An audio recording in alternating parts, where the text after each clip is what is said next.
Mesdames, Mesdemoiselles, Messieurs, bonsoir. Merci d'être présents pour cette nouvelle conférence organisée par l'Institut national genevois dans le cadre du 700e anniversaire de la Confédération. J'ai le grand plaisir de vous présenter notre orateur de ce soir, le président de l'Institut national genevois, Peter Tschop. Et je peux vous dire que présenter Peter Tschop, ce n'est pas forcément une sinécure, même dans ses propres lieux où il est le maître tout-puissant. D'abord parce qu'on peut se demander si on va parler de l'homme, de l'ami ou de l'universitaire, si distingué qu'il est jusqu'au bout des doigts, vous le savez, ou encore du président. Alors j'évacue le président tout de suite.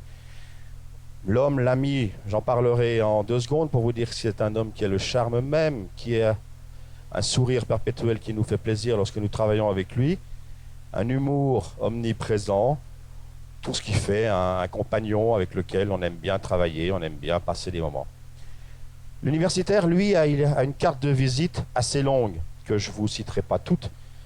Il a fait ses études à Bâle, à Genève et à Yale, ça vous pose un homme. Il a décroché en 1966 un doctorat S-sciences économiques pour une thèse intitulée « Inflation et politique monétaire, le cas suisse ». C'est le genre de livre qui, tu m'excuseras mon cher Peter, c'est le genre de livre qui vous aide grandement à vous endormir en cas d'insomnie. Mais enfin bon, c'est pas d'étudier ça. Mais sous l'universitaire, il y a l'homme, et ce qui fait que Peter Tschop est un homme qui n'est jamais resté inactif. Il ne s'est pas contenté de participer comme vice-recteur ou comme doyen au bon fonctionnement de notre université de Genève.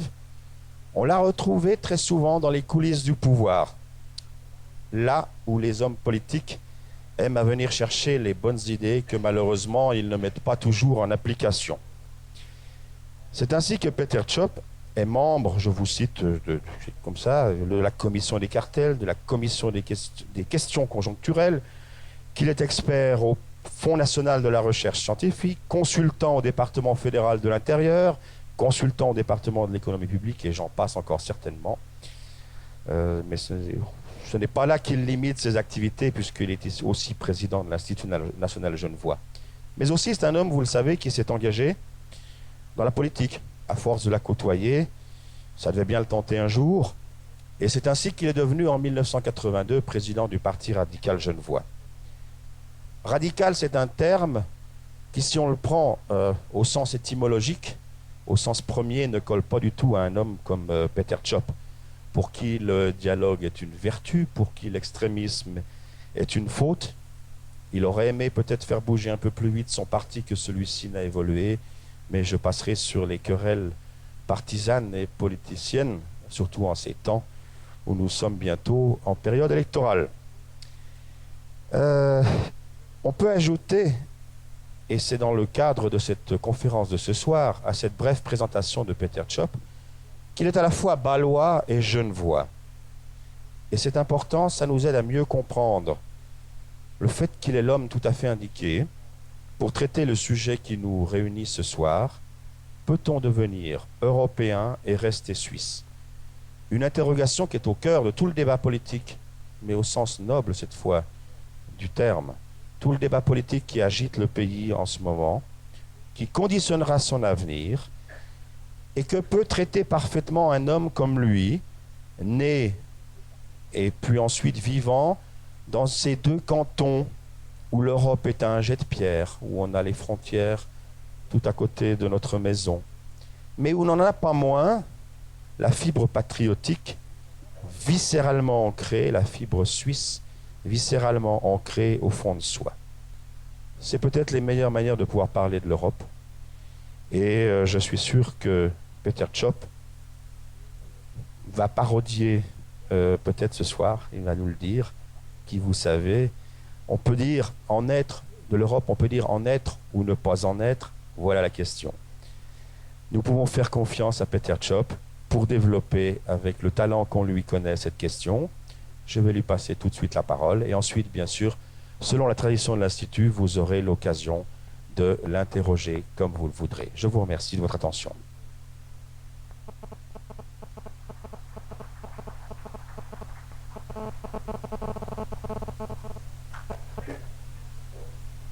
beaucoup, Philippe. Effectivement, tu l'as bien dit, je suis fier d'appartenir à la commission dite des questions conjoncturelles. Je serais heureux d'avoir des réponses, surtout maintenant. Et c'est pour ça que dans le sujet dont nous allons nous entretenir ce soir, il y a aussi un point d'interrogation. Peut-on devenir européen et rester suisse? Je vous rassure tout de suite, j'aurais bien aimé vous donner une réponse. Je pense plus honnête de parler autour de la question et je nourris l'espoir qu'ensemble nous pourrons approcher, je dis bien approcher, d'une réponse. Bien, comme vous le savez, ce cycle s'inscrit dans ce jubilaire un peu bizarre qu'est le 700e. Donc, vous me permettrez d'aborder la question d'abord sous l'angle de l'historien amateur, mais néanmoins passionné que je suis, pour essayer de faire évoluer notre problématique à partir du 700e vers l'autre 700e qui nous attend, qui attend nos énièmes petits-enfants, bien en avant dans le millénaire prochain. Mesdames et messieurs, je ne sais pas si vous avez réagi comme moi en observant et en participant marginalement aux festivités du jubilaire qui marque le 700e de la Confédération. En tout cas, moi, j'étais frappé par le caractère de rétrospective qu'a pris l'événement. Notre regard se concentre ou a été concentré très loin en arrière. On a privilégié, pour finir, peut-être faute d'idées plus novatrices, le décor originel de la Suisse primitive, le lac des Quatre Cantons. C'est vrai, c'est une formidable coulisse que ce lac des Quatre Cantons. C'est une formidable coulisse qui est demeurée naturelle, qui a su garder son aspect d'antan, en tout cas là, où il était vraiment difficile, avec les technologies qui sont les nôtres, de l'urbaniser ou de le plier à la modernité. Ainsi, le Grütli est resté intact. Il a échappé de près à un hôtel de luxe à la fin du siècle dernier, au début de ce siècle. Mais les falaises qui le surplombent, vous le savez, dissimulent pudiquement une autoroute, et tout de suite derrière cette prairie patriotique, vous avez une bouche d'aération qui alimente, non pas l'autoroute en sens de l'histoire, rassurez-vous, mais en oxygène, et qui alimente en retour les touristes que nous sommes en gaz carbonique. La profondeur est respectable, la chose est bien dissimulée, les apparences sont sauves. Les nombreux pèlerins que nous sommes et qui entament la voie suisse en grimpant durant cette année du 700e du débarcadère en direction du préhistorique et qui s'engagent dans la balade autour du lac Toury sont tout naturellement amenés, le site le leur suggère, à rêver de cette Suisse originelle, riche en détermination, et animée de cette féroce volonté de défier les puissants de l'Europe de l'époque. L'évocation de ces ancêtres lointains, quelquefois un peu légendaires, mêlée à la singularité et à la force du site, est faite pour inspirer aux marcheurs une attitude de dépit et de fierté, mais de fierté un peu blessée en réaction aux pressions qu'exerce sur nous tous, sur eux, ces marcheurs, l'événement européen contemporain. La question que je me pose est celle de savoir si ce conditionnement opéré par la concentration du 700e sur le berceau de la Suisse et politiquement intelligent. Il est curieux de voir les historiens distingués de notre époque, et ils sont distingués, c'est une fleur de style, réinvestir sans exception notable le XIIIe siècle et de les voir bouder la période charnière de la fin du XVIIIe siècle, celle qui prépara notre Suisse, celle qui prépara la naissance de la Suisse moderne, qui est celle de 1848. Or, c'est de la pérennité de cette Suisse-là, et pas de l'autre, celle de 1291. C'est la pérennité de cette Suisse-là que notre génération est appelée à assurer. Nos historiens, en se penchant sur la sortie du Moyen-Âge, en revanche, nous rappellent que la naissance de la Suisse primitive fut intimement liée à des bouleversements que l'Europe connut sortant du Moyen-Âge, et je crois que ça mérite d'être souligné, à une prouesse technique, on dirait aujourd'hui technologique, celle de l'ouverture des Scholenen grâce à un pont et à une galerie qui transformaient le cul-de-sac, je m'excuse, sans intérêt, que formaient jusqu'ici les Waldstätten en une voie d'importance européenne, voire mondiale. Les artisans de cette prouesse, les Uranais, se dépêchèrent, forts de leur acquis technologique, d'obtenir en 1231 déjà le privilège d'être soumis directement à l'empereur du Saint-Empire germanique et romain. Ils espéraient ainsi pouvoir échapper à la tutelle des Autrichiens. Je mets ce terme entre guillemets, car malgré les origines argoviennes des Habsbourg, les Autrichiens, entre guillemets, étaient considérés à l'époque comme le véritable archétype de l'ennemi envahisseur. L'image qu'on se faisait d'eux à l'époque, et que l'on continue à s'en faire dans notre pays, notamment outre-Sarine, n'est pas sans rappeler le sentiment actuel que la population suisse entretient aujourd'hui à l'endroit de la bureaucratie jacobine, je mets le terme également entre guillemets, de Bruxelles. Le privilège, car c'en était un, obtenu par les Uranais en 1231, est vidé de son sens en 1273 déjà, quand un Habsbourg, Rodolphe Ier, s'investit, au malheur pour ces vaillants Uranais, du pouvoir impérial. Les pays de Schwyz, d'Unterwald, dépourvus, en tout cas dans les traités qui les liaient aux seigneuries de leur époque, de garanties juridiques, se voient livrés tout à coup au bailli des Habsbourg, qui en même temps assume par Rodolphe Ier interposé du pouvoir impérial, se voit livré au bailli des Habsbourg, qui s'arroge sans ménagement des droits seigneuriaux avec dureté et arrogance. Ahuri d'abord, on s'inquiète de l'avenir. Les conditions d'un pacte d'assistance sont ainsi réunies et les personnages capables de les réaliser se profilent assez rapidement.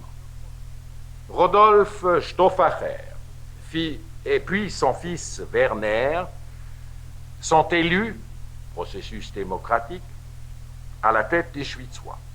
Arnold de Melchthal prend en charge, moins démocratiquement, la destinée du vallon d'Unterwald et Walter Fürst s'impose à Uri. La trame du pacte est assurée. la signification du pacte, l'opportunité du pacte, vient avec la mort de Rodolphe Ier, mort qui précipite l'événement, en exacerbant l'inquiétude, l'incertitude et la crainte d'une mainmise plus forte encore de la part de son successeur. Nos leaders rebelles de l'époque décident du coup de créer un pacte dépit, ce qu'on appelle en allemand un Trotzbündnis, et un pacte de sûreté. Il leur importe d'abord de revendiquer le droit d'administrer leur propre justice. Le pacte vise donc en premier lieu à éliminer l'ingérence de juges étrangers et scelle cette détermination, mais ça vient en second lieu, par une alliance militaire. Cette alliance militaire, devait s'avérer d'une grande efficacité relativement d'emblée le 15 novembre 1315 à Morgarten, quand les confédérés eurent raison des hommes de main des Habsbourg. Heureusement que l'histoire moderne est scrupuleuse et qu'elle nous rappelle que les Autrichiens, toujours entre guillemets, qui furent écrasés sur le champ de bataille, étaient en large partie des Lucernois.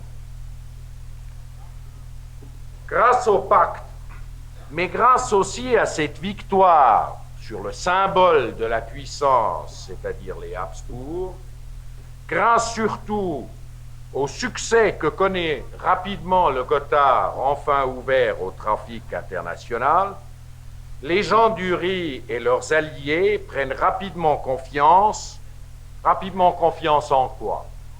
En leur rôle clé de charnière de l'Europe. Fini l'époque des acerbes querelles locales. Le noyau pacifié par le pacte 1291, mais aussi conscient de son potentiel européen, peut chercher de nouveaux alliés au-delà de Zurich. Zurich, qui était un allié de la toute première heure, puisqu'elle rejoint dès le 16 octobre 1291, à peine le temps que la nouvelle se répande sur les bords de la Limate, dans leur alliance contre les Habsbourg, les cantons primitifs. Alliance d'ailleurs un peu contre les Lucernois, qui étaient plutôt du côté des Habsbourg.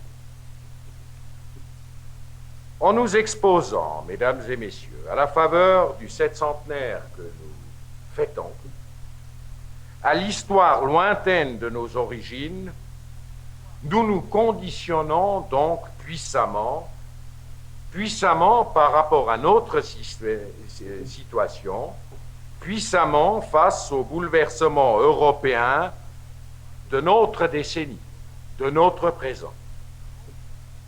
La réémergence de la Grande Allemagne, ainsi que l'affermissement et l'élargissement de la communauté européenne, qui sont les points centraux de notre histoire instantanée.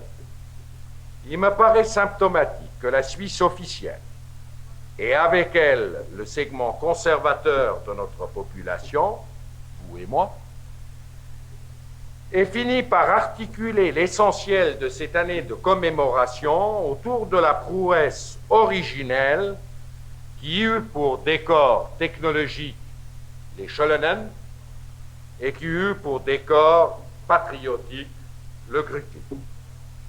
Mais fallait-il ou voulait-on vraiment retourner aux racines lointaines, ou était-on trop impatient ou inquiet pour attendre 1998, le 150e anniversaire de la Suisse moderne?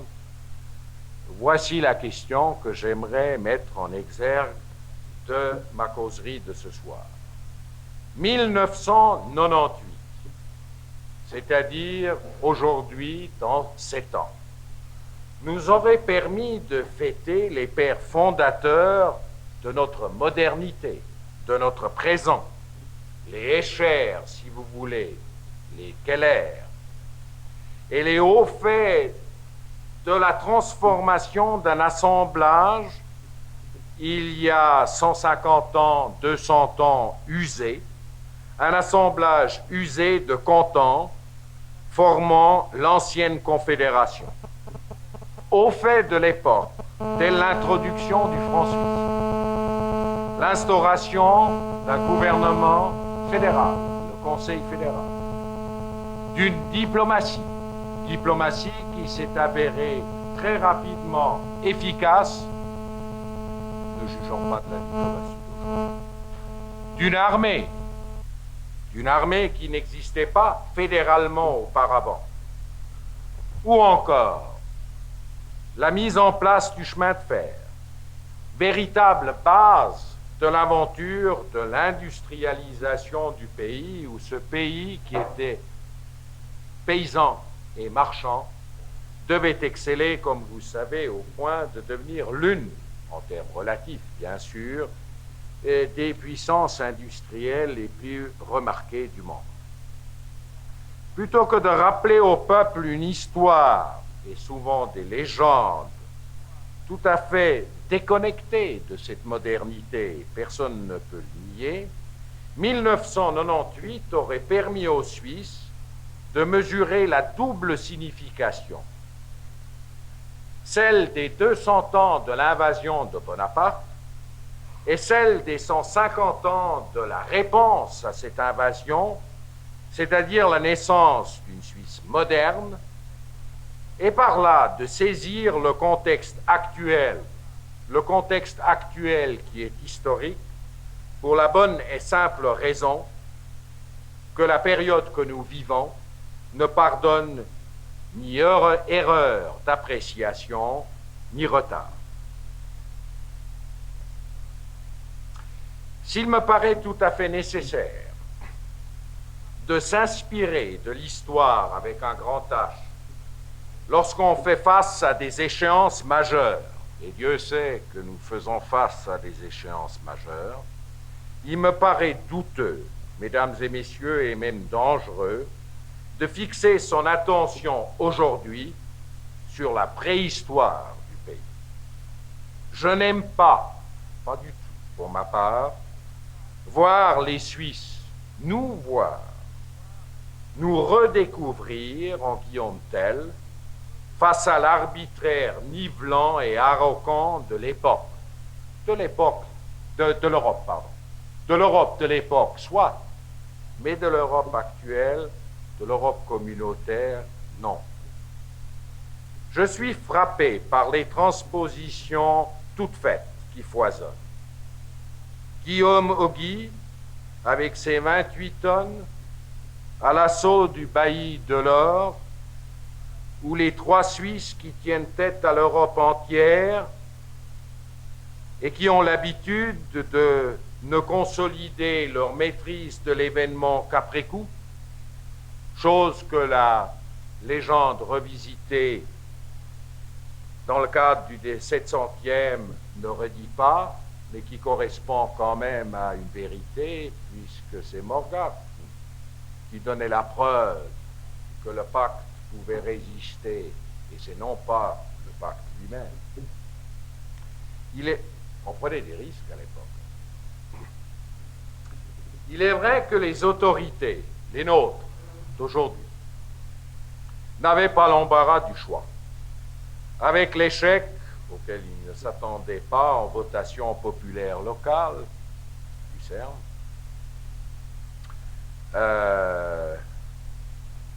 du projet d'une exposition nationale traditionnelle, CH91, le Conseil fédéral, tout à fait naturellement, s'est senti obligé de faire autre chose.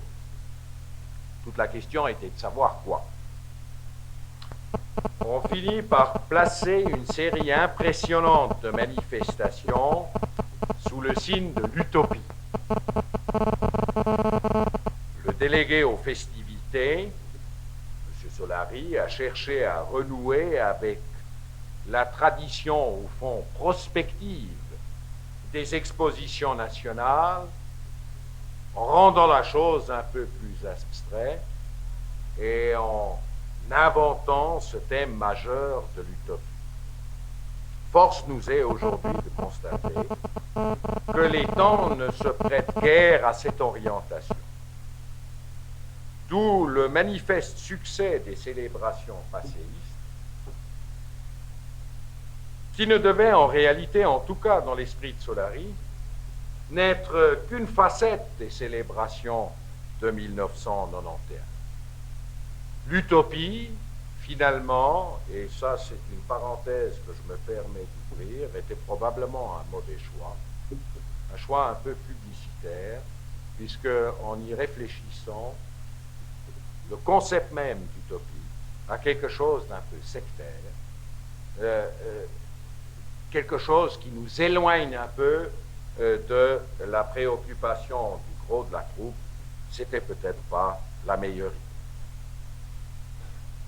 Si on s'efforce maintenant de prendre un peu de recul et de contempler les 700 ans d'histoire prestigieuse de la Suisse dans leur ensemble, on constate que les divisions de l'Europe et du monde ont chaque fois, lorsqu'elles exerçaient, et Dieu sait que c'était souvent une force sur la Suisse, fini par servir la Suisse.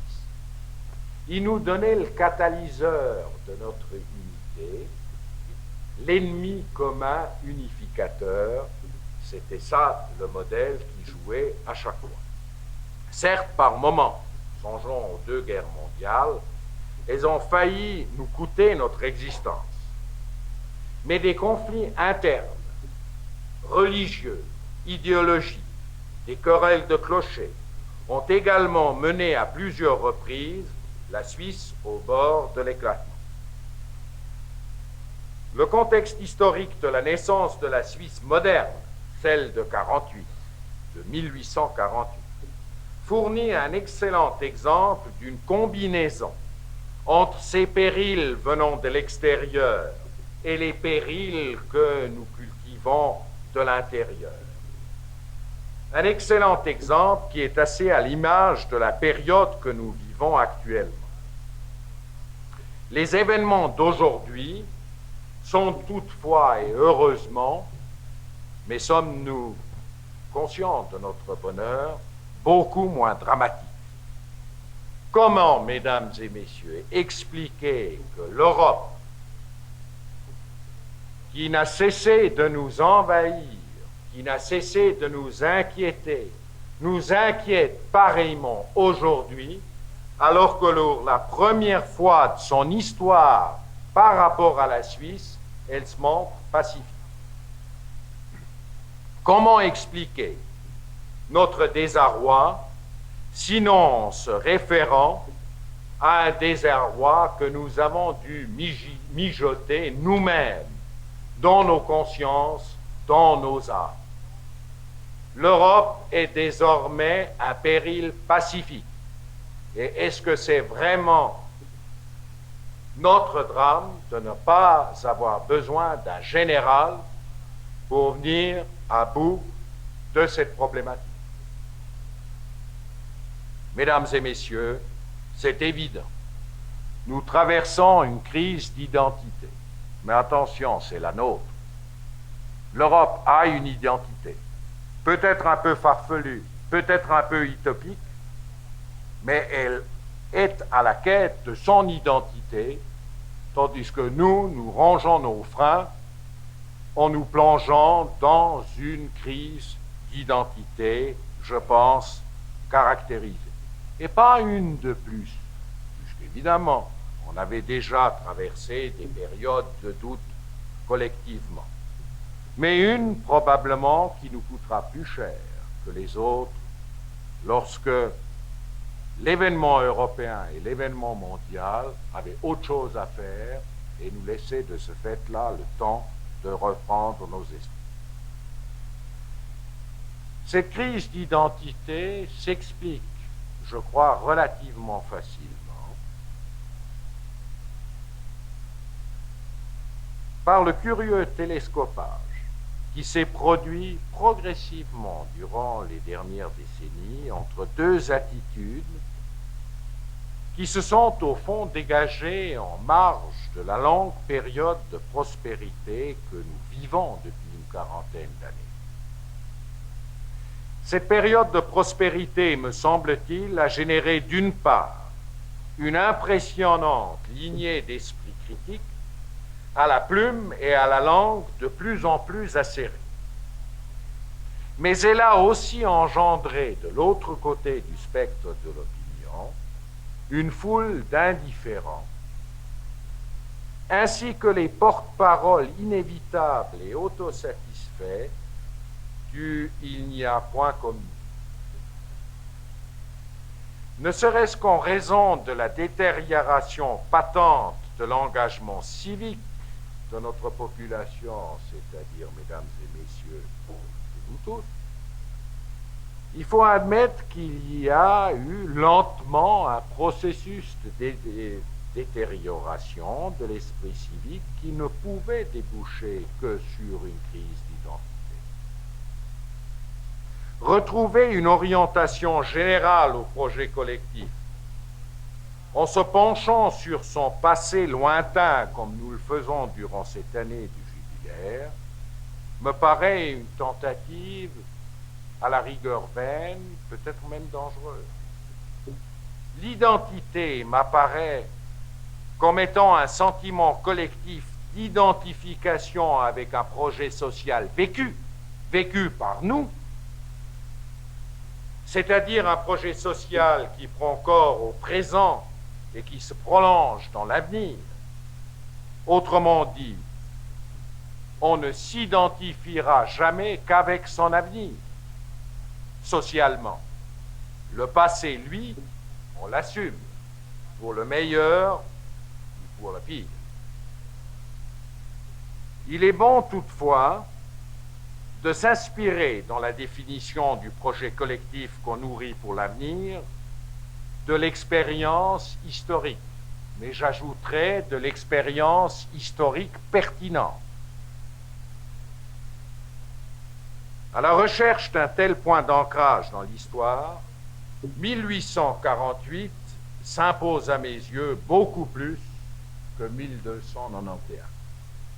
En effet, 1848 marque l'aboutissement d'un processus de renouveau et la concrétisation d'une recherche réussie de moyens capables d'effacer les divisions internes et les menaces extérieures, cela au sortir d'une période où on ne donnait pas cher, ni dans le pays, ni à l'extérieur, de l'avenir de la Confédération. Voilà une source de référence pertinente, pas la folle aventure de nos ancêtres vaillants du Moyen-Âge. Car en effet, la fin du XVIIIe, le début du XIXe siècle, mesdames et messieurs, n'était pas une époque faste pour cette confédération. L'envahisseur Bonaparte avait porté, vous le savez très bien, un coup fatal à l'ancienne confédération, avec l'invasion de la Suisse en 1798. Le pays et ses habitants étaient divisés, fortement divisés. La diète fédérale, maigre gouvernement, maigre assemblée du pouvoir central, rangée par des antagonismes confessionnels et le clivage ville-campagne, était incapable de prendre une décision de résistance ferme. Les Vaudois, futés, ils le sont restés, saisirent l'aubaine pour conquérir leur indépendance par rapport à la Berne.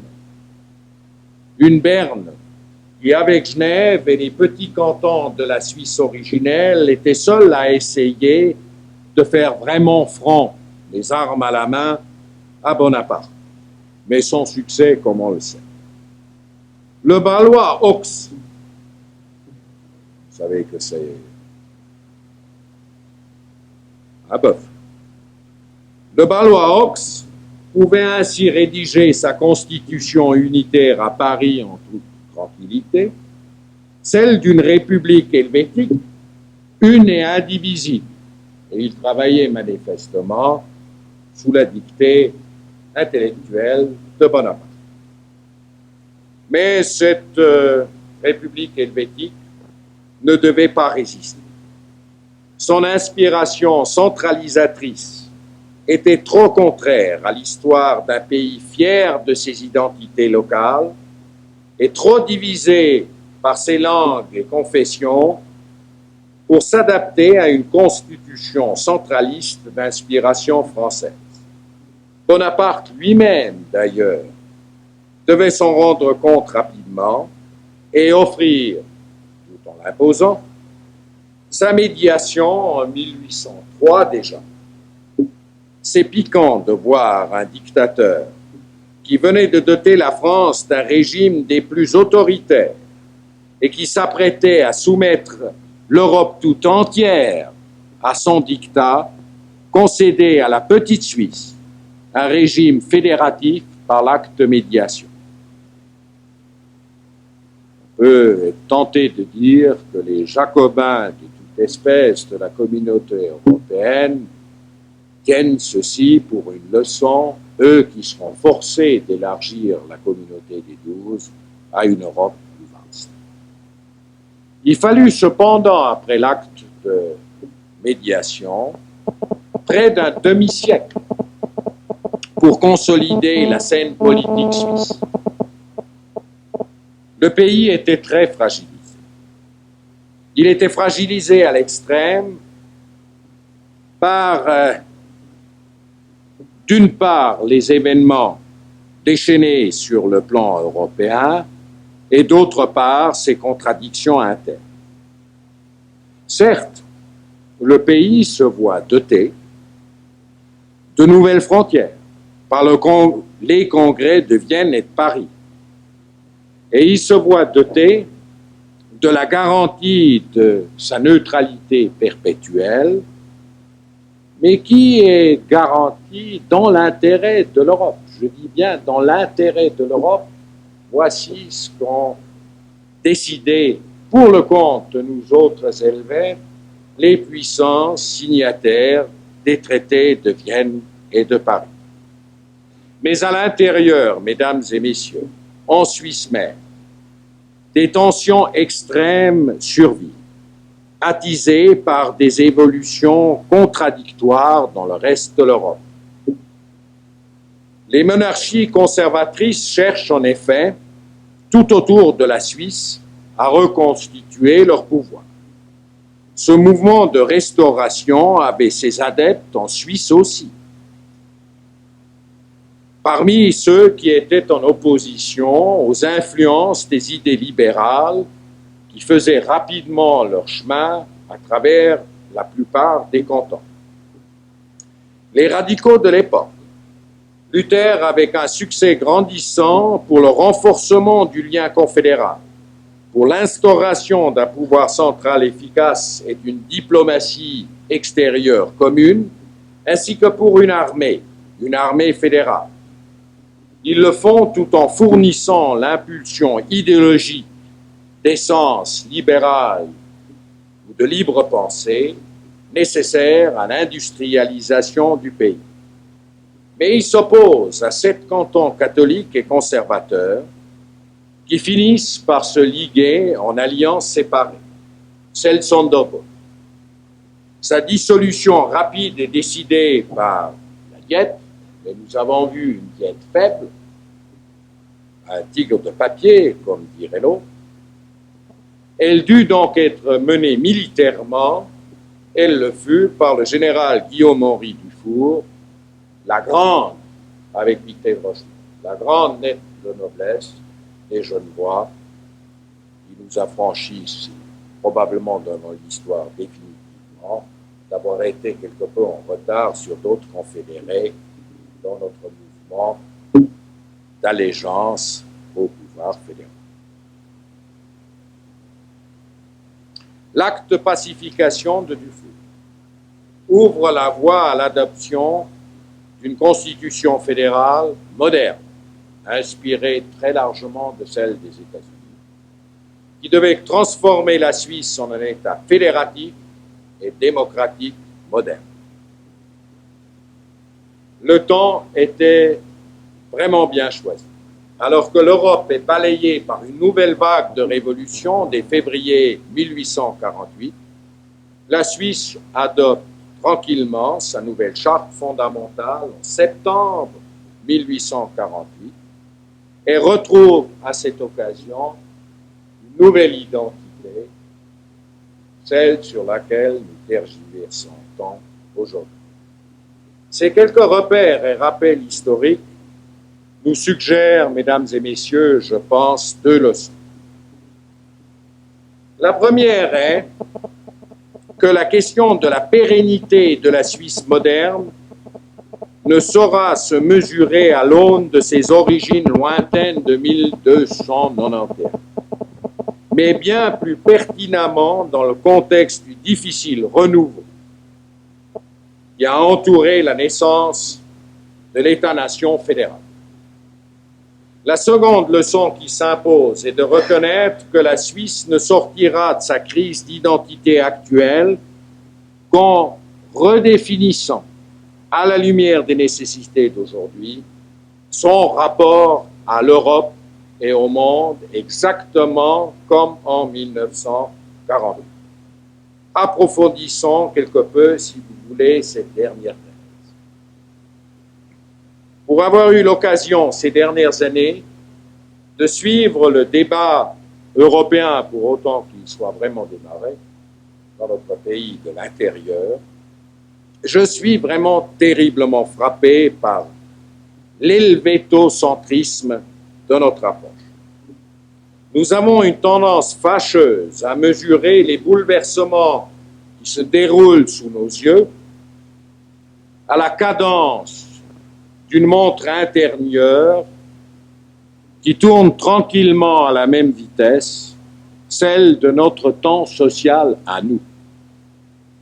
Cette perception du temps social amène la Suisse à se prendre pour le centre de l'Europe, et peut-être aussi pour le centre du monde, comme du temps où effectivement le monde entier était branché sur l'observatoire chronologique de Neuchâtel pour mettre ses horloges à l'heure.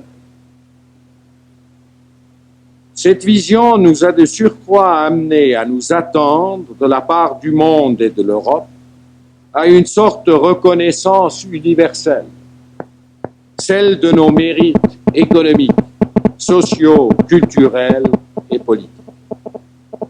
Il est vrai, je vous l'accorde, puisque évidemment je n'y ai pas participé pour l'essentiel, il est vrai que la réussite économique spectaculaire que notre pays a bâtie depuis 1950 a puissamment stimulé, et dû puissamment stimuler cette idée, la nôtre, d'une Suisse indispensable au monde. Ne serait-ce qu'à travers le franc suisse et la puissance de notre marché financier. Notre économie a joué effectivement des décennies durant un rôle parfaitement disproportionné sur l'échiquier mondial, en y occupant une place de choix qui inspirait respect et admiration. Mais ne nous y méprenons.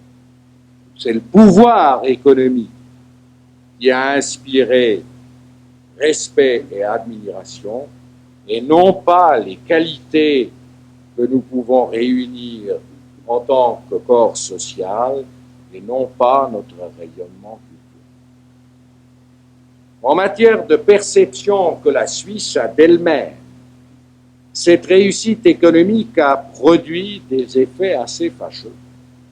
En ce sens qu'un mérite partiel économique incontestable a fini par être abusivement généralisé par qui? Par nous-mêmes.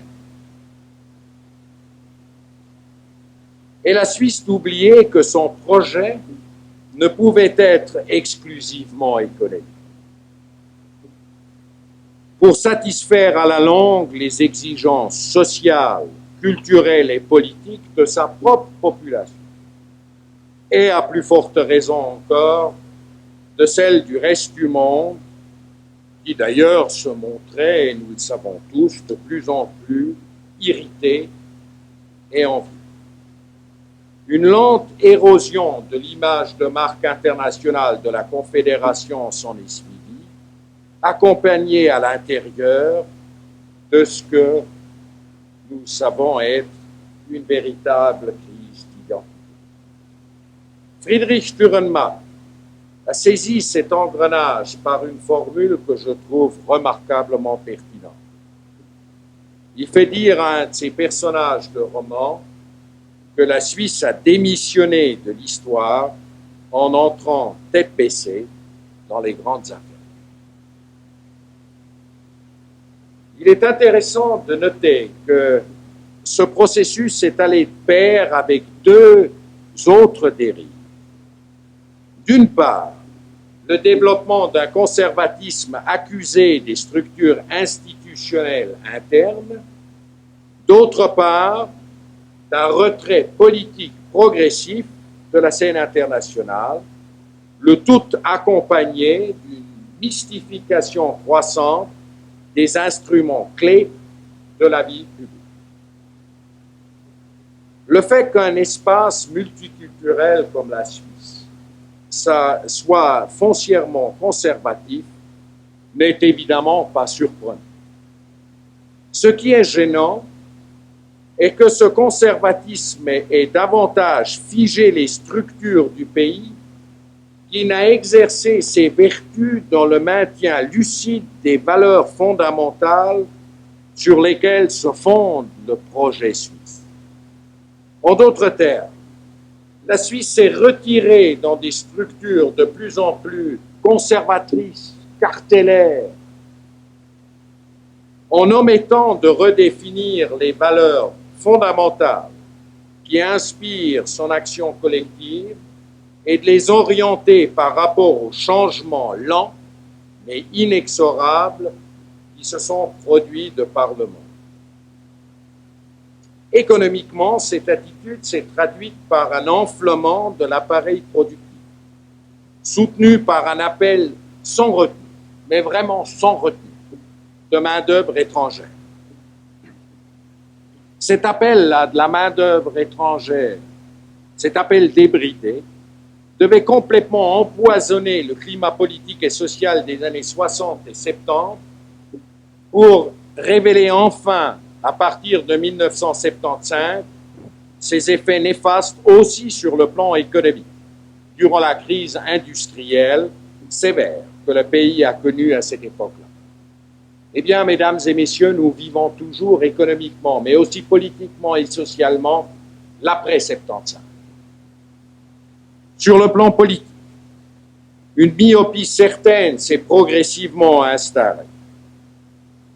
Une myopie en ce sens qu'on a fini par aligner systématiquement et méthodiquement les politiques intérieures et extérieures sur des intérêts immédiats, en négligeant les perspectives à long terme. Ce n'est vraiment que maintenant, je dirais tardivement, en 1991, que l'on découvre surpris, médusé, les inconvénients et les dangers de cette politique de et dans l'immédiat. Alors que la Suisse se trouve soudainement pour elle, pas pour les autres, sous une pression de l'événement européen et mondial qui rappelle à bien des égards les crises les plus fortes qu'elle ait connues dans un contexte de paix. En matière de politique intérieure, la lourdeur et les lenteurs des processus de décision rendent soudainement le pays incapable d'initier les changements et adaptations qui sont devenus non seulement incontournables, mais pressants.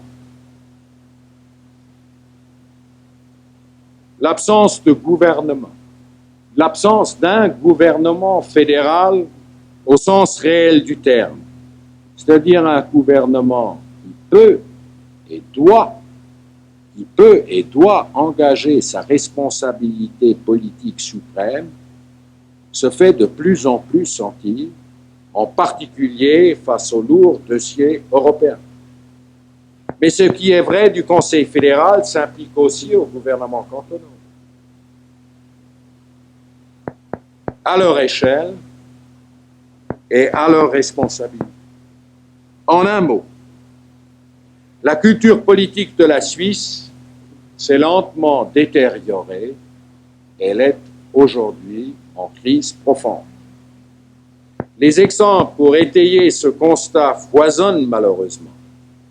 Diminution patente de l'engagement politique actif et passif. Encore vérifié dimanche dernier, la participation 30% pour une question simple, concrète, qui est celle de l'avenir économique de la Suisse, est insupportable, quel que soit le résultat de la votation. Diminution donc de l'engagement politique actif des acteurs et passif des votants et électeurs. Perte de prestige patente des partis politiques. Perte de prestige absolue des acteurs politiques. Échec cuisant, et c'est peut-être plus profond, donc plus préoccupant, des tentatives de révision totale de la Constitution fédérale, pourtant venues avant l'événement, c'est-à-dire à temps. Rétrécissement progressif des enjeux politiques débattus d'une manière générale, sur la défense, même plus d'intérêts de groupe, mais de groupuscules, voire d'individus qui se coalisent le temps d'une campagne autour d'un sujet qui est d'intérêt propre, mais qui n'ont pas de lien social entre eux qui est vraiment porteur. Mesdames et messieurs, l'incapacité de gérer notre destin européen, là j'ai sauté un pas. Mais mesdames et messieurs, quand même. C'est l'événement européen qui nous a réservé soudainement une confrontation brutale entre nos mythes et notre réalité. Sur un plan intérieur, il y a eu en plus des péripéties, mais qui sont peut-être en lien intime, à savoir le scandale des fiches et l'affaire de la P26.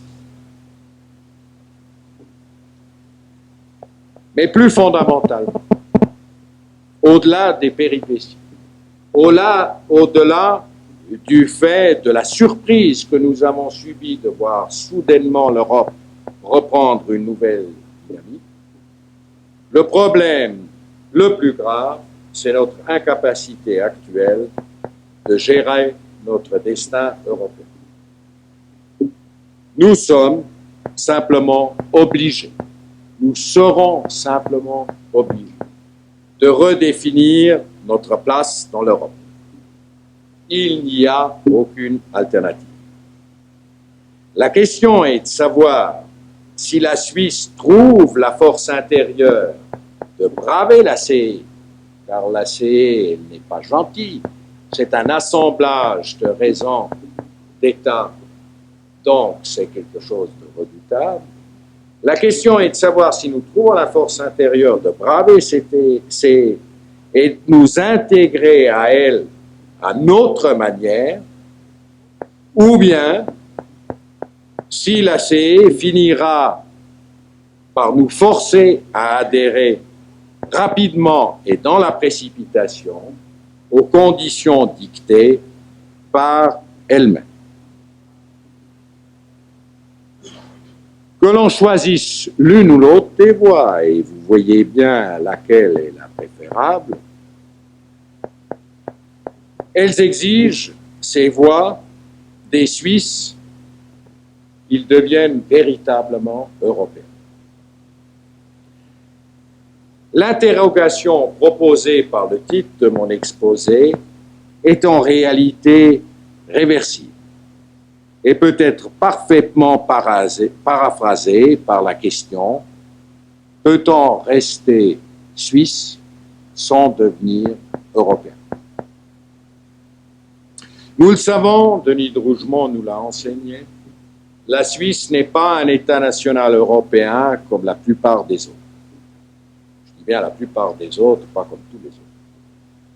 Son ciment n'est pas une langue unique ni une culture commune. La Confédération est un espace-nation multiculturel fondé sur une volonté politique, celle de dompter un environnement physique ingrate, jadis pauvre, mais aussi un entourage politique hostile, fait de puissance qui nous envie notre position stratégique. Selon une conviction très répandue, ce pacte survie qui nous a tenus ensemble depuis si longtemps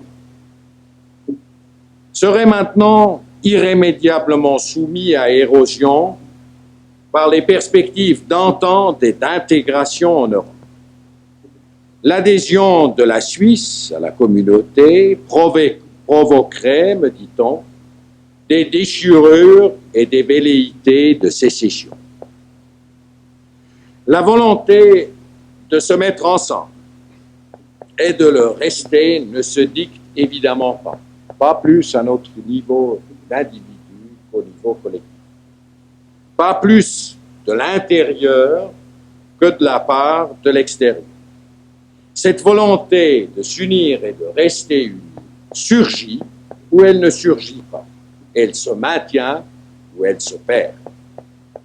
Pour qu'elle se maintienne, il faut la cultiver.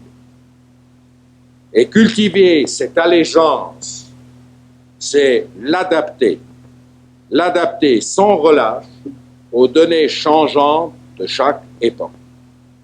Autrement dit, il faut renouveler le pacte en permanence. Le lion de la Confédération tient donc au moins à deux éléments majeurs. La détermination, la nôtre, de rester un collectif uni et l'opiniâtreté dans la réalisation de ce dessein au diapason avec les contraintes et les espoirs du temps que chacune des générations vit. Or, il n'y a pas de raison de penser que ce génie des Suisses d'adapter leur pays ensemble aux impératifs du moment nous est soudainement quitté. Depuis que la Suisse existe, elle a toujours été culturellement fondue dans l'Europe.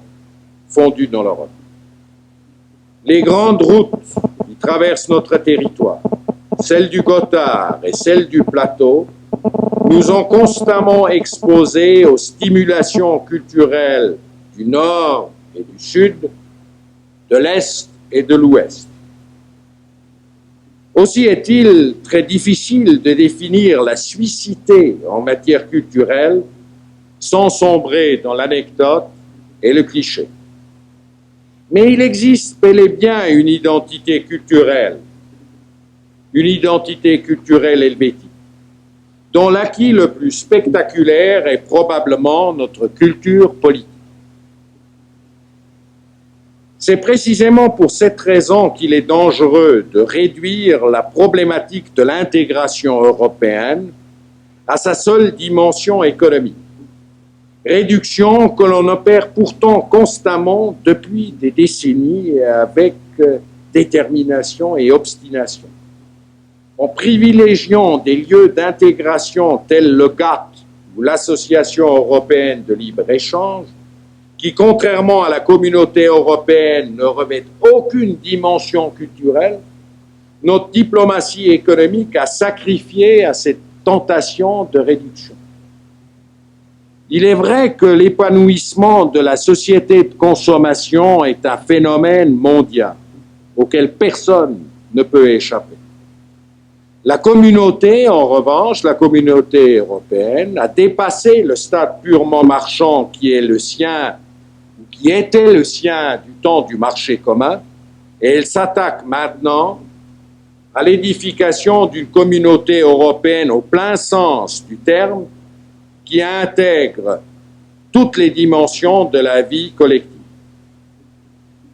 La crise d'identité que nous traversons est très certainement liée à notre incapacité de nous émanciper de ce réflexe du tout à l'économie que nous avons cultivé et que certains courants philosophiques contemporains prétendent marquer la fin de l'histoire. Cette vision trop immédiatement utilitaire et unidimensionnelle qui subordonne le politique et le culturel aux intérêts strictement économiques est en effet une menace pour l'avenir de la culture, la nôtre, celle des autres.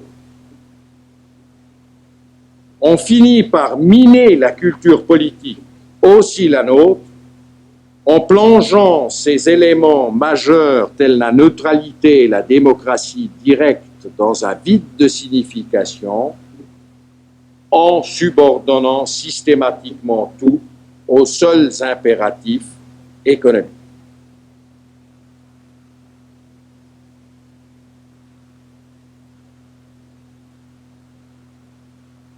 On parle, mesdames et messieurs, souvent en termes d'opposition, de l'Europe des régions d'une part et de l'Europe des peuples d'autre part. Il y a quelque chose d'un peu artificiel dans cette opposition et j'aimerais vous expliciter ça très brièvement en me référant à une région qui nous est bien connue, le Grand Zurich.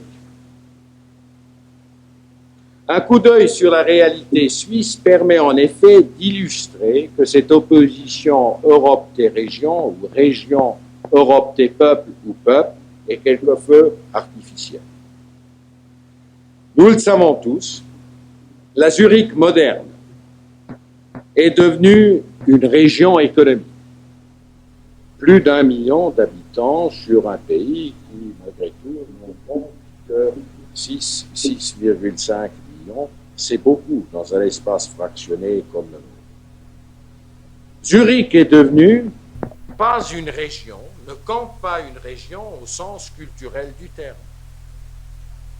Le résultat de ce processus est que Zurich a clairement fait éclater les mailles serrées d'un tissu suisse traditionnel et de ses échelles de référence. Ce cas me paraît extrêmement intéressant car il préfigure les problèmes qui peuvent naître lorsque une région s'articule autour de nécessités purement économiques, que ce soit à l'échelle suisse ou que ce soit à l'échelle continentale. Les réactions que suscite l'encombrement ressenti par des régions en rapide expansion viennent souvent, et ça c'est l'autre pôle, des peuples. En Suisse, nous avons toute une série de ces peuples, notamment le long de l'arc jurassien, dans les Alpes et en Suisse orientale. Ils sont regroupés autour de cantons qui ont su garder une forte unité entre leur vie économique et leur vie politique et leur vie donc culturelle. Il me semble qu'il est donc vain d'opposer, comme on le fait trop souvent dans le discours, l'Europe dite des régions à celle des peuples, car l'une et l'autre de ces notions sont très difficiles à saisir, sont très difficiles à séparer, sont opérationnellement insuffisants. J'en arrive à la conclusion que le véritable enjeu en matière d'intégration européenne, vu d'un angle suisse, n'est pas autant celui d'assurer la pérennité de la culture suisse, pour autant qu'elle existe, mais celle de travailler à la survie de ces expressions régionales, de ces expressions locales.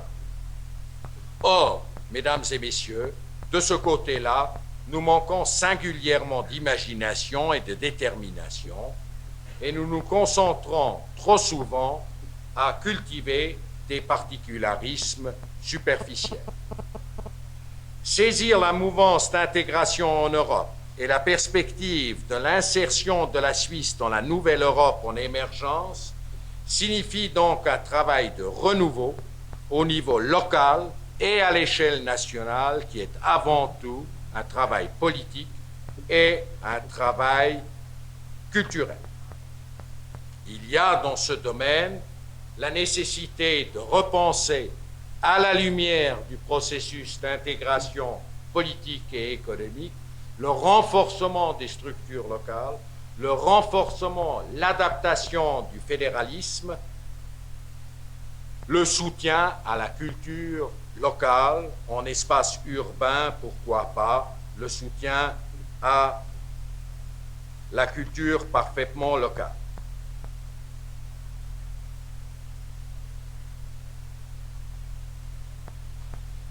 Permettez-moi d'aborder encore, et pour terminer, le chapitre de la neutralité. Si, dans notre effort culturel et de culture politique d'un renouveau de notre démocratie directe, nous sommes occupés à l'intérieur, nous sommes évidemment aussi interpellés à l'extérieur. Et là, il y a un élément, une pierre angulaire incontournable, celle de la neutralité. Celle d'une neutralité active et disponible à l'Europe et du monde.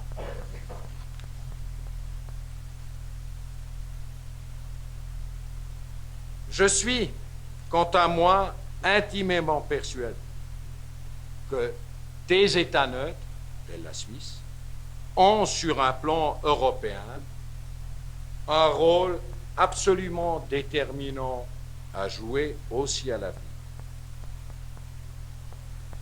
Sur un plan européen dans son ensemble, la neutralité des pays qui forment la charnière entre une communauté européenne élargie et l'Union soviétique gardent tout leur pouvoir d'actualité. Mais ces statuts de neutralité doivent bien évidemment aujourd'hui être coordonnés. Or, la Suisse, et j'en suis vraiment profondément chagriné, est de plus en plus hors jeu dans ce type de discussion, à l'image de l'absence dont elle fait preuve dans le débat que la communauté européenne consacre à la construction d'une Europe fédéraliste. Il est fâcheux de voir notre pays, si traditionnellement et légitimement fier de ses acquis et expériences sur ces plans-là, fédéralisme, neutralité, absent des discussions techniques désormais déjà engagées et même des mécanismes de décision qui façonnent des institutions européennes calquées dans une très large mesure précisément sur l'expérience helvétique. Des offensives à prendre de notre part et destinées à reconquérir la place de la Suisse sur l'échiquier international, sur l'échiquier européen, me paraissent être la meilleure réponse à la question de savoir ce qu'il faut faire pour pouvoir devenir européen tout en restant suisse et pour imprimer une parcelle de suissité à cette Europe en naissance. Mesdames et messieurs, m'excuse, j'ai été un peu plus long que ce qui était prévu au programme. J'ai encore une page de conclusion. Je la sacrifie, puisque je crois que la meilleure conclusion que nous puissions tirer de cette soirée, c'est de discuter encore un bref instant ensemble sur vos vues et vos convictions. Merci de votre attention.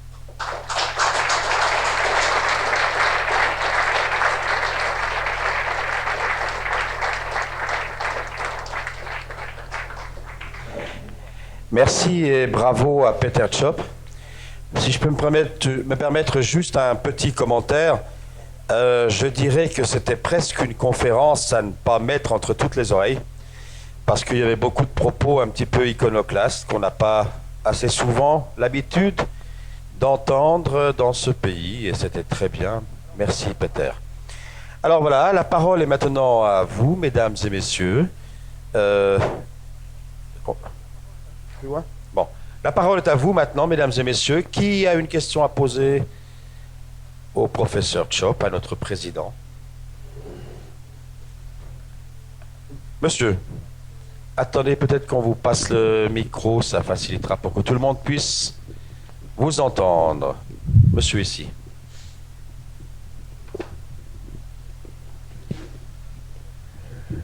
Monsieur Chop, permettez-moi de jouer l'avocat du diable. La communauté européenne est à deux doigts de se transformer en union politique et de sécurité. Il y a un draft luxembourgeois qui est accepté par la plupart des membres de la communauté européenne qui prévoit justement une union en matière de sécurité. La communauté européenne est de plus en plus amenée à combler les vides politiques et stratégiques en Europe. Est-ce que vous, qui êtes en faveur de l'adhésion de la Suisse à la communauté européenne, vous ne voyez pas une contradiction avec la notion de neutralité, avec le droit de la neutralité qui serait remise en cause par une participation à une alliance militaire en temps de paix?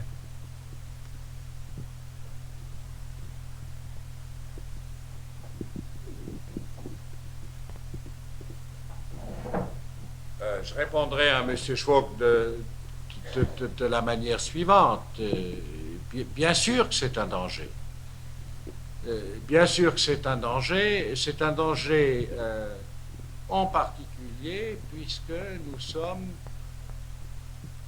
dans un processus, aussi en ce qui concerne la neutralité d'études, alors que les autres sont dans un processus de recherche de politique extérieure commune et de politique de sécurité effective. Saute peut-être les autres, le stade de la recherche, mais nous,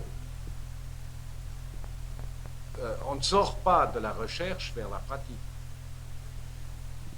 Ce que je veux dire en disant nous devons repenser notre neutralité, c'est pas mettre en place, ça a été fait. Un certain nombre de savants qui savent ce que c'est que la neutralité sous l'angle du droit, sous l'angle militaire, sous l'angle de la politique, etc., qui pondent un beau rapport qui est tenu secret jusqu'à ce que le Saint-Explique le publie.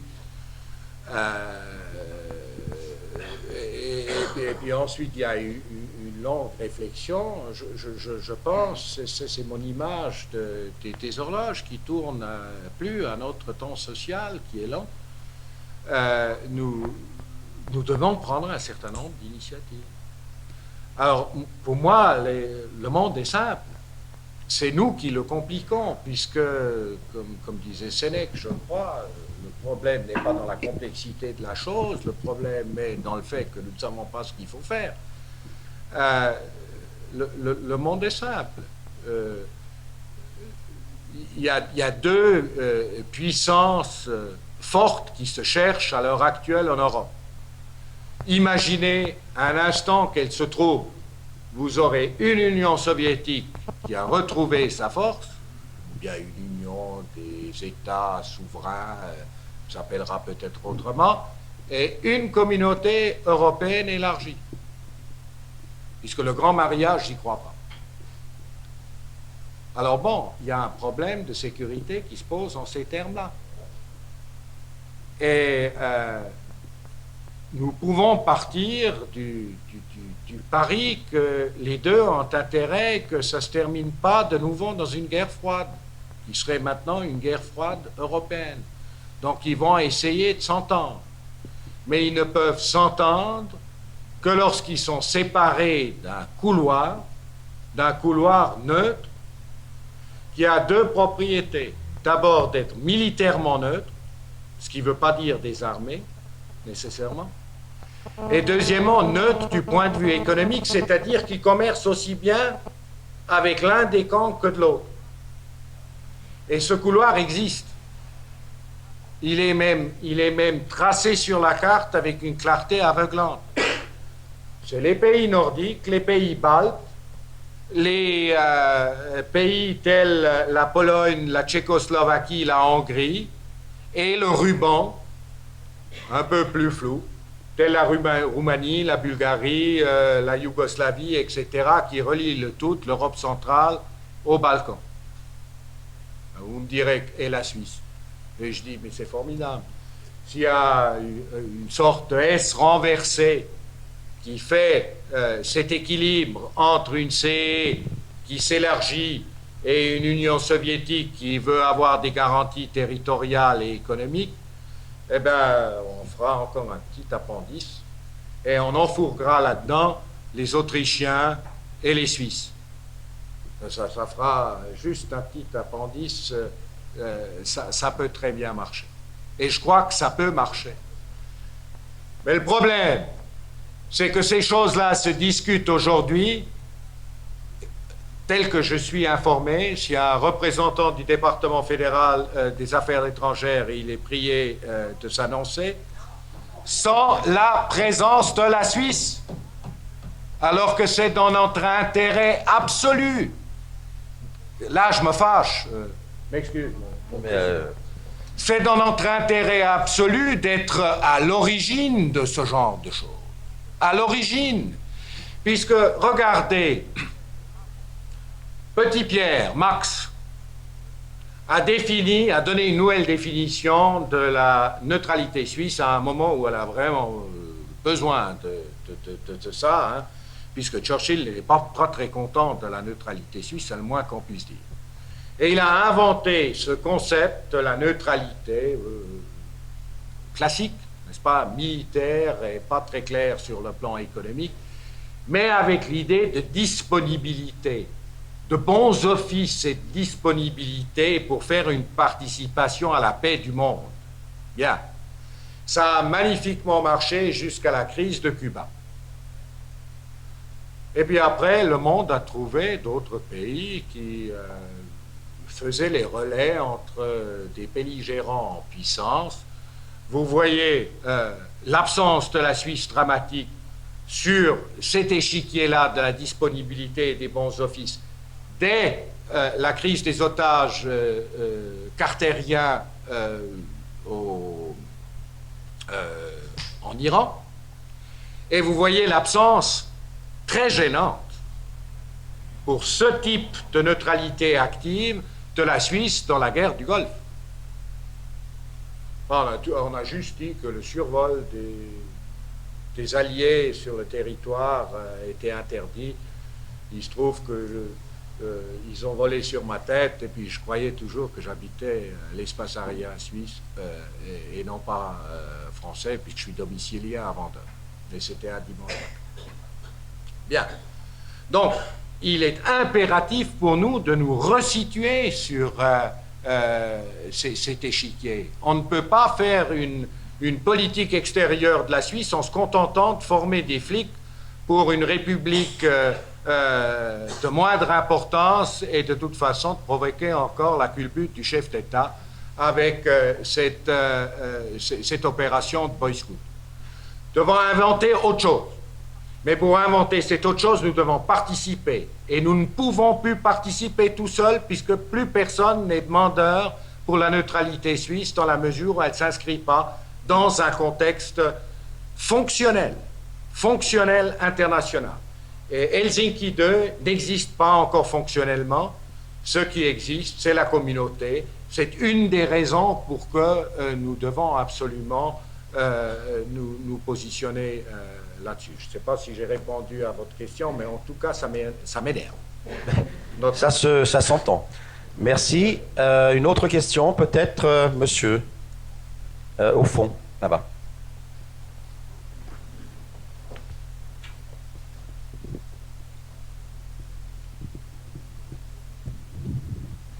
Je voudrais poser une question concernant les droits politiques. Qu'est-ce qu'on peut répondre à bon nombre de citoyens qui sont préoccupés par l'exercice des droits politiques tels que l'initiative et le référendum et qui ne considèrent pas que ce sont des particularités superficielles et qui craignent, en adhérant à la communauté européenne, pour l'exercice de ces droits politiques ou pour une certaine restriction de l'exercice de ces droits politiques? Je ne pense pas qu'il suffit de dire à ces gens qui sont helvétocentriques. Non. Ça dépend du degré de cynisme que vous voulez mettre dans la réponse, étant entendu que, malheureusement, plus vous êtes cynique, plus vous vous approchez d'une certaine réalité sociale, sinon de la vérité. Je m'explique. On a fait les comptes et les décomptes en regard de différents scénarios d'intégration pour savoir quel est le coût en termes d'initiative et de référendum, c'est-à-dire les deux instruments de base de la démocratie directe, de l'une ou l'autre des variantes. Alors, prenons la variante la plus radicale, c'est celle de l'adhésion relativement rapide à la CE. C'est la plus radicale puisqu'il est évident que ce qui est soumis comme champ juridique à Bruxelles, entre guillemets, est soustrait à Berne. Tout comme ce qui est donné depuis 1848 à Berne, entre guillemets, est soustrait à Appenzell et à Genève. C'est l'évidence même. Bien, alors, partons dans cette optique-là, même en faisant bon poids, puisque, n'est-ce pas, c'est un processus, le droit européen ne cesse de grandir, tout comme d'ailleurs le droit suisse, on est arrivé dans ces calculs d'apothicaire à 1/3.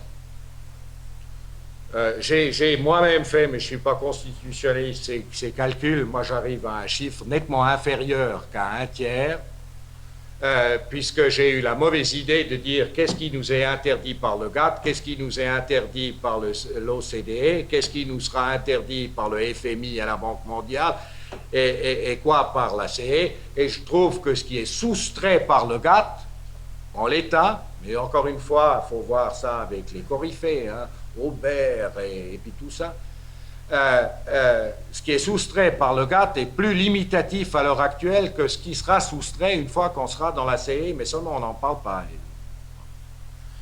Mais on est arrivé à 1/3, acceptant 1/3. Alors je vous dis le cynisme.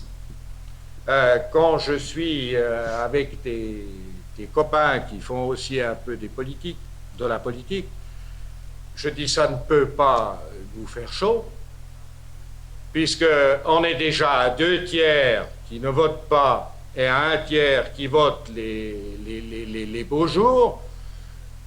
Donc il faut multiplier 1/3 par 1/3, vous connaissez la combine, et puis on a un 10e qu'on perd, c'est pas beaucoup, d'autant plus, comme j'ai essayé de vous dire dans mon exposé, qu'on peut compenser, puisque le niveau local, on peut augmenter la participation. Et même, soyons honnêtes, c'est pas peut-être l'époque pour être honnête, mais je vous le dis quand même, puisqu'on a une société savante, on peut augmenter grandement la participation économique, qui est un tabou dans ce pays. Et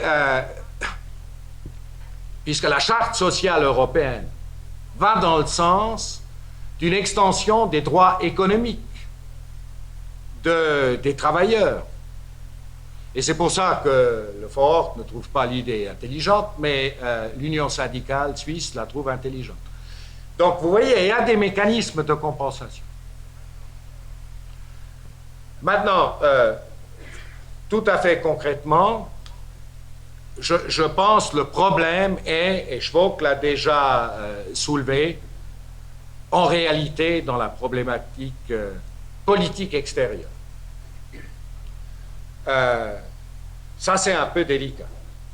Puisque le jour où la communauté se sera dotée d'une monnaie unique et d'une politique extérieure unique, effectivement, les droits populaires seront vraiment touchés de front. Mais ce jour n'est pas encore arrivé. Et la bonne politique d'État, regardez ce que font les Anglais, la bonne politique d'État est de veiller au grain de l'intérieur et pas de pleurer à l'extérieur. Hein? C'est ça notre choix fondamental. Donc quand on dit participation, il ne faut pas seulement dire ce que nous perdons en termes de participation au titre de la démocratie directe, mais aussi ce que nous gagnons, peut-être par des représentants, puisque c'est clair, on ne va pas faire des Landsgemeinde sur la place centrale à Bruxelles. Mais ce que nous gagnons, quitte à nous faire représenter par des gens capables, mais qui sont soumis à notre élection. Et c'est en ces termes-là que j'aimerais poser le problème, sans y répondre. Merci, Peter. Une autre question, peut-être, monsieur?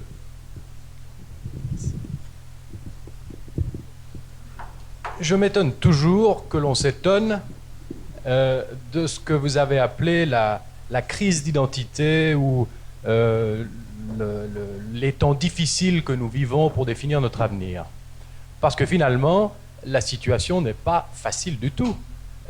C'est une décision essentielle, fondamentale, qui nous attend. Et quand on tient compte du fait que, comme vous l'avez remarqué, ça fait 150 ans que nous vivons dans un système qui a produit des résultats absolument faramineux, quand on tient compte du fait que c'est la première fois depuis 1515 que les Suisses imaginent une aventure extérieure et que nous sommes gouvernés par des hommes politiques qui sont complètement avachis par 50 ans de compromis, de consensus, de combinaisons diverses, je m'étonne vraiment qu'on s'étonne que les Suisses soient inquiets. Et il me semble que le véritable problème, il est au niveau, d'une part, des partis politiques, qui sont incapables de secréter aujourd'hui des hommes politiques en mesure de nous montrer les choix, et tout simplement, dans l'absence d'hommes politiques, effectivement, désireux d'avoir le courage de nous montrer ce que nous devrions faire. Et j'aimerais bien que le candidat au Conseil national s'exprime sur cette question, non pas seulement en tant que professeur, mais vraiment en tant qu'homme politique, puisqu'il risque d'être confronté à ce genre de problématiques. Alors, il va de soi que ce n'est pas ici une tribune électorale. Et Peter Tschoff va répondre. Du coup, je me lève, parce que je suis toujours mal assis. Mais écoutez, laissons le candidat de voter, puisque lui, il est devenu pragmatique et cynique. S'il vous demande, c'est voter pour lui. C'est pas plus compliqué.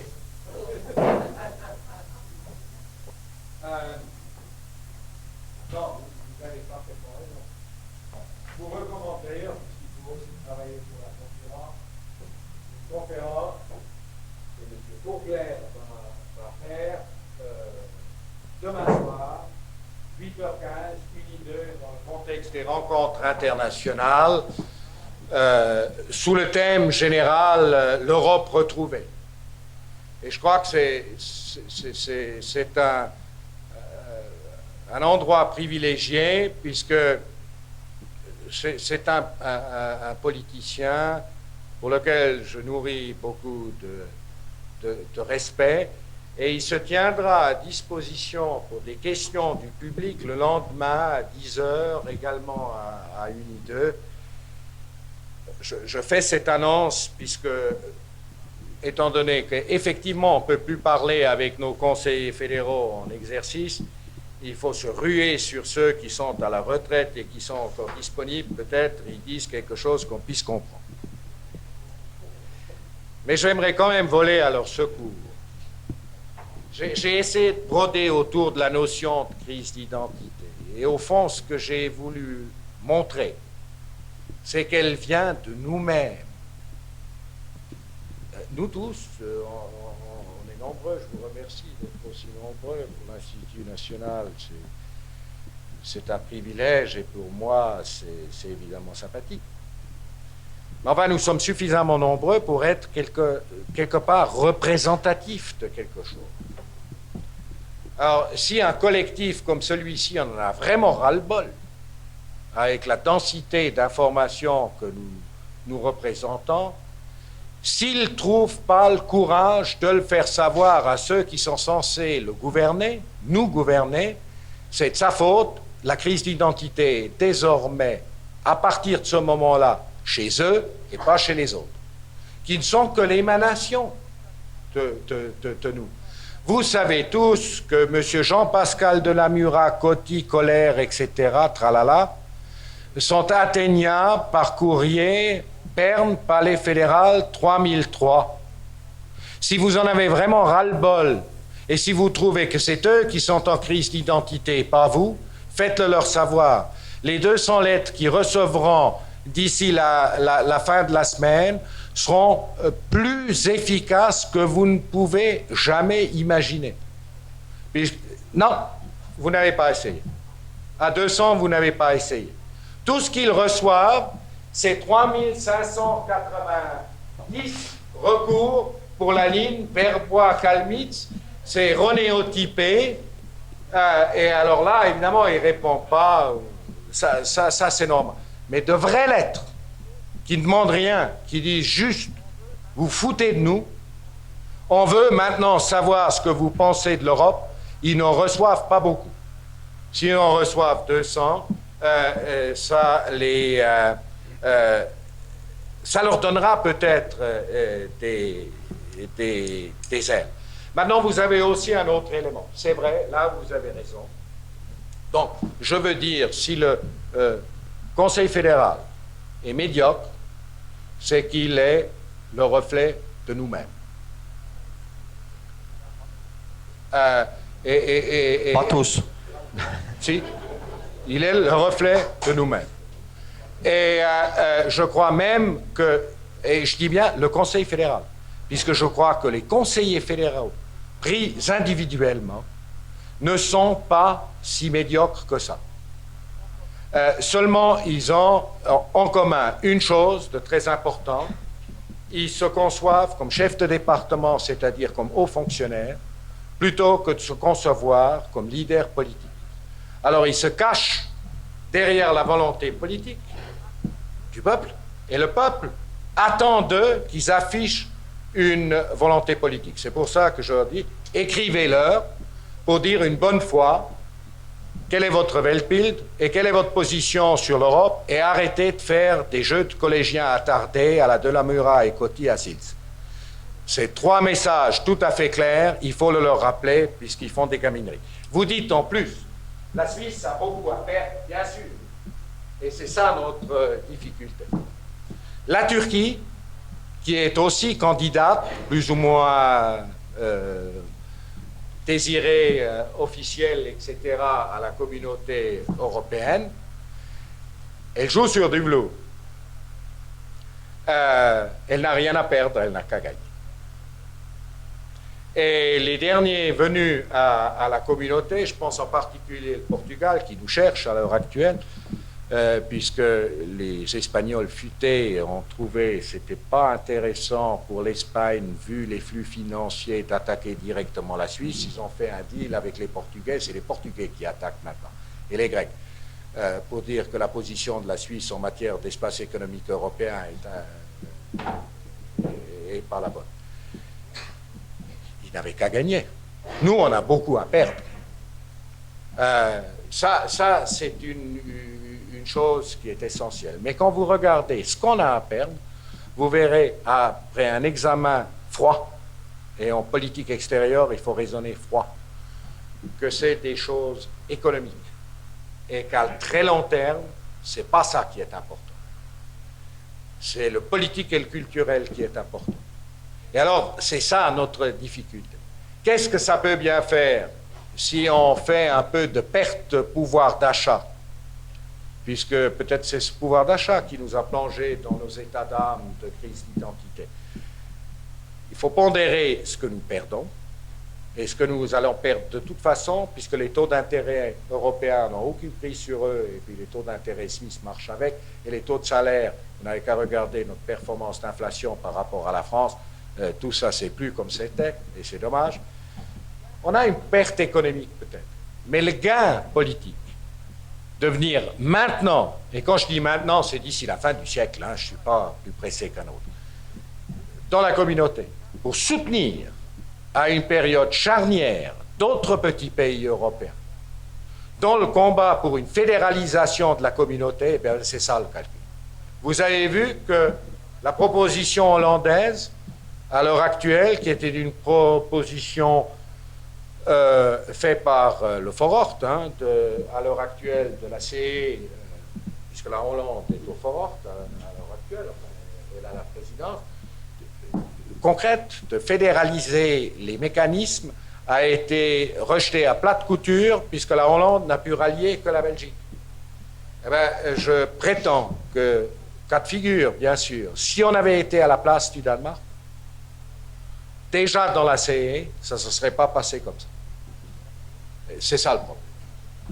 Merci. Il est 10h05. Une dernière question, s'il vous plaît. Vous aurez encore l'occasion, pendant la réception qui va suivre, de rencontrer Peter Tchop et éventuellement lui poser une question, mais je sais que l'attention au bout d'un moment se dissipe. Alors, monsieur.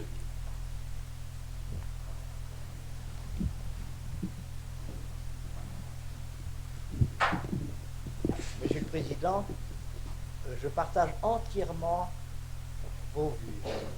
Mais lorsque vous dites qu'il faut écrire au Conseil fédéral, même 200 lettres, pour leur demander de prendre position, si j'ai dit tout à l'heure que ça ne servait à rien, c'est que depuis 30 ans, Monsieur le Président, j'écris au Conseil fédéral. Non pas pour lui demander ce qu'il pense, mais pour lui suggérer des solutions, comme simple citoyen. Il y a des années que je demande que la Suisse prenne l'initiative d'une conférence européenne pour justement être à l'origine de tout ce mouvement. J'ai été en rapport avec des conseillers fédéraux, j'ai reçu des réponses en me disant que c'était tout à fait inutile, qu'il y avait déjà un bureau de l'intégration qui s'occupait de ça, alors que le bureau de l'intégration était justement pour essayer de ne pas nous intégrer à cette Europe. Et j'ai suggéré qu'on crée un département fédéral des affaires européennes. On m'a dit qu'on ne pouvait pas parce qu'il y en avait déjà 7. Alors j'ai suggéré qu'on fasse un commissariat pan-européen, un haut commissariat pour les affaires pan-européennes. Tout cela a servi à rien. Et je me demande, Monsieur le Président, est-ce qu'il ne faudrait pas provoquer un choc pour que justement tous les éléments civiques de ce pays se réveillent?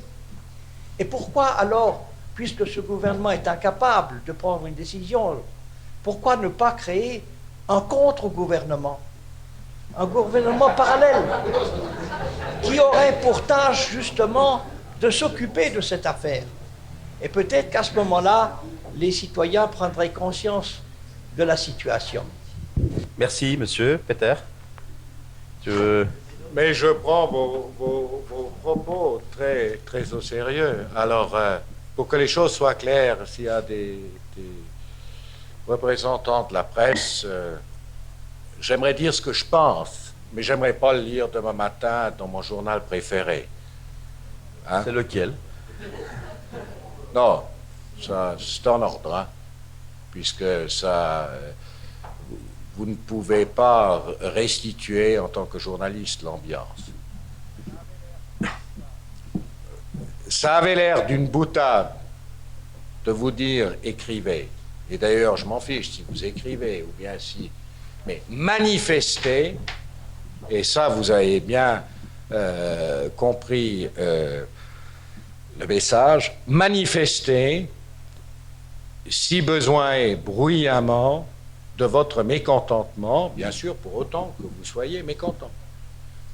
Si vous trouvez que cette cacophonie de cet individu qui se comporte comme des chefs de parti en route électorale est acceptable devant les échéances européennes et mondiales auxquelles nous faisons face, il ne faut pas manifester, il faut applaudir. Mais si vous trouvez que c'est indigne de la Suisse, que c'est dangereux pour la Suisse, que nous nous donnons en spectacle comme des gamins devant un monde qui est déterminé de faire quelque chose et qui n'a plus cure de la Suisse, alors à ce moment-là, il faut réagir. Alors la partie non citable dans la presse est la suivante. Si l'espace économique européen échoue, il faut renouveler complètement le Conseil fédéral. Pourquoi? Pour une bonne et simple raison. Puisque le gouvernement qui est collégialement responsable, non pas par la Constitution, mais par son choix, ne peut pas survivre à un échec pareil. Il faut prendre d'autres, il faut recommencer à zéro, avec un minimum de crédibilité vis-à-vis de nos interlocuteurs, qu'ils soient de la communauté européenne, de l'AELE ou de l'ensemble des autres pays. Ça doit faire une 160aine de par le monde, les pays dits tiers par rapport à l'Europe, espace économique européen. Eh bien, c'est ça, mais c'est ma conviction. Pourquoi? Techniquement, puisqu'on nous a induit en erreur. On nous a fait une promesse d'avoir l'accès aux 4 libertés de mouvement. Bien, on les avait déjà. Service, capital et travail. Et en plus, on a dit qu'on aurait un droit de codécision dans l'édification future de la législation européenne communautaire. C'est ce qui a été promis, c'est ce qui a été suggéré. C'est ce qui nous a pris 2 ans, c'est ce qui nous a fait subir un certain nombre de retards. Et là, je sais, pour avoir lutté pour l'euro-initiative de quoi je parle, on n'a pas fait de la dentelle en ce qui me concerne. Pour dire, vous voulez pas travailler avec un filet. Non, on voulait pas du filet, on voulait droit aller au but. Ben, on n'est pas allé au but, on est allé dans un cul-de-sac. Voilà, c'est pas gai. Mais rassurez-vous, il y aura une élection, le système est ce qu'il est, vous aurez des tout petits changements dans la représentation au Conseil national. Vous n'aurez pas à mon point de changement du tout au Conseil des États, et on va procéder au mois de décembre à cette espèce de mythe fondateur de notre démocratie superficielle, où on va prendre les mêmes, on va les relire, et on va donner des notes, et puis alors il y a une semaine qui est perdue au Parlement pour savoir comment est-ce qu'on fait pour donner encore une moins bonne note à Coty que la dernière fois, mais pour s'assurer qu'il passe au premier tour. Alors, on fait ces petits calculs-là, et ainsi de suite, et De la Murat sortira en tête, et on survivra. Ça c'est clair. Merci beaucoup, un grand bravo, un grand merci. Je